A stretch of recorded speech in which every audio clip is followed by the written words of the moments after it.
Hello வணக்கம். இன்னைக்கு நம்ம பார்க்க போகிற டாபிக் தோத்திரம். நம்முடைய சிலபஸில் வரக்கூடிய 2வது டாபிக். இந்து மத நூல்கள் வருது இல்லையா, அதில் வர்றது தான் இந்த தோத்திரம். சரிங்களா? இதில் நம்ம எதெல்லாம் பார்க்க போகிறோம் அப்படின்னா 12 திருமுறைகள், அதுக்கப்புறம் 4000 திவ்ய பிரபந்தம். இதை யார் யாரெல்லாம் பாடியிருக்காங்க அப்படிங்கிறத தான் நம்ம பார்க்க போகிறோம். சரிங்களா? வாங்க வீடியோக்குள்ளே போகலாம். ஃபஸ்ட்டு திருமுறைகள். திருமுறைனா என்ன அப்படின்னா, இப்போ திருமுறையை நம்ம படித்தோம் அப்படின்னு வைங்களேன், நம்மளை அப்படியே சிவமே ஆக்கிவிடும். அந்த முறை தான் திருமுறை. இந்த 12 திருமுறைகள் அப்படிங்கிறது சைவ திருமுறைகள். மொத்தம் எத்தனைனா 12. யார் யாரெல்லாம் பாடியிருக்காங்கன்னு பார்க்கலாமா? ஃபர்ஸ்ட் திருஞான சம்பந்தர் 1, 2, 3 முதல் 3 திருமுறைகளை பாடியவர் திருஞான சம்பந்தர். அடுத்து திருநாவுக்கரசர் 4, 5, 6வது திருமுறைகளை பாடியிருக்காரு. அதுக்கப்புறம் சுந்தரர் 7ஆம் திருமுறையை பாடியிருக்காரு. மாணிக்க வாசகர் 8ஆம் திருமுறையை பாடியிருப்பார். சரிங்களா? இதில் திருஞான சம்பந்தர், திருநாவுக்கரசர், சுந்தரர் இவங்க 3 பேரும் பாடிய பாடல்களை நம்ம தேவாரம் அப்படின்னு சொல்லுவோம். சரிங்களா? அடுத்தது மாணிக்க வாசகர் பாடியிருப்பார் இல்லையா, 8ஆம் திருமுறை, அதை என்ன சொல்லுவோம் அப்படின்னா திருவாசகம், திருக்கோவையார் அப்படின்னு நம்ம சொல்லுவோம். அடுத்தது 9ஆம் திருமுறை வந்து பார்த்திங்கன்னா திருமாளிகை தேவர் முதலிய 9 பேர் பாடியிருப்பாங்க. அதில் தான் திருவிசைப்பா, திருப்பல்லாண்டு இதெல்லாம் வரும். சரிங்களா?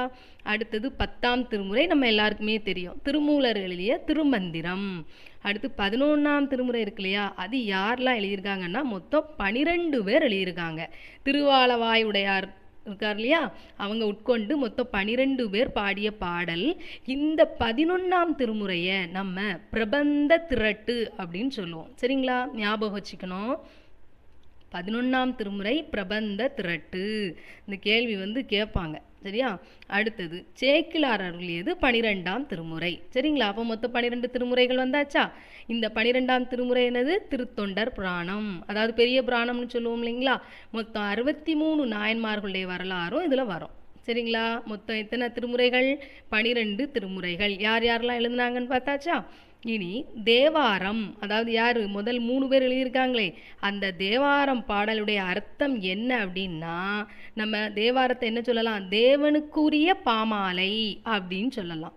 தேனா தெய்வம், ஆரம் அப்படின்னா மாலை. சரிங்களா? தேவனுக்குரிய பாமாலை தான் என்னது?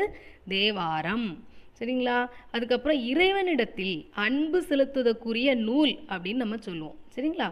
இனி திருவாசகத்தை சொன்னோம் அப்படின்னா திருவாசகம், திருவாசகம், வாசகங்கள், அதாவது என்னன்னா தெய்வத்தன்மை வாய்ந்த வாசகங்களால் ஆகிய நூல். இதான் என்னது? திருவாசகம்.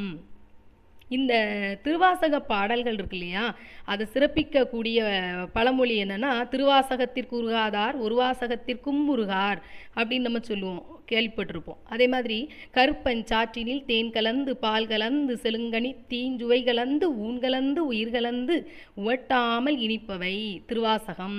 ஏன்னா இறைவனே சொல்ல கேட்டுதான் மாணிக்க வாசகர் எழுதிய பாடல்கள் தான் திருவாசக பாடல் இல்லையா. அப்போது ஒருமனப்பட்டு நம்ம படிப்போருக்கும் சரி, அதை கேட்பவர்களுக்கும் சரி, அவங்க எல்லாருமே இறைவனுடைய அருளிலே கண்டிப்பாக திளைப்பார்கள். சரிங்களா? அத்தகைய சிறப்பு இந்த திருவாசகத்துக்கு இருக்குது. அடுத்து நம்ம இந்த திருவாசகத்தை ஆங்கிலத்தில் வந்து போப்பு வந்து மொழிபெயர்த்திருக்கார். சரியா?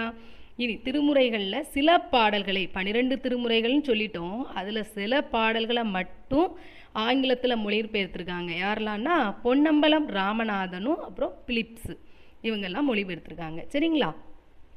அடுத்தது 4000 திவ்ய பிரபந்தம். இந்த 4000 திவ்ய பிரபந்தம் யாருன்னா 12 ஆழ்வார்களால் பாடப்பட்டது. இதுதான் என்னது? 4000 திவ்ய பிரபந்தம். சரிங்களா? அதாவது விஷ்ணுவை வழிபடக்கூடிய ஆழ்வார்கள் பாடியது.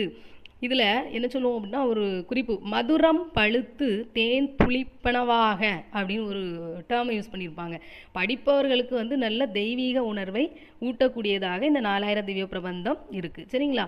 12 ஆழ்வார்கள் நமக்கு தெரியும் இல்லையா, பொய்கை ஆழ்வார், பூதத்தாழ்வார், பேயாழ்வார், பெரியாழ்வார், நம்மாழ்வார், ஆண்டாள், தொண்டரடி பொடியாழ்வார், குலசேகர ஆழ்வார், திருமங்கை ஆழ்வார், திருப்பான் ஆழ்வார், மதுரகவி ஆழ்வார், திருமலிசை ஆழ்வார், மொத்தம் 12 ஆழ்வார்கள் பாடியிருக்காங்க. சரிங்களா?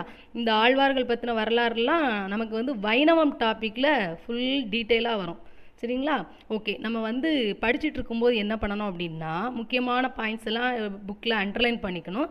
அதுக்கப்புறம் எந்த கொஸ்டின்ஸ் கேட்பாங்க இல்லையா? அதையும் நம்ம நோட் பண்ணி வச்சுக்கிட்டோம் அப்படின்னா, நமக்கு எக்ஸாம் படிக்கும்போது ரொம்ப ஈஸியாக இருக்கும். சரிங்களா? ஓகே. மீண்டும் அடுத்த வீடியோ சந்திப்போம். நன்றி.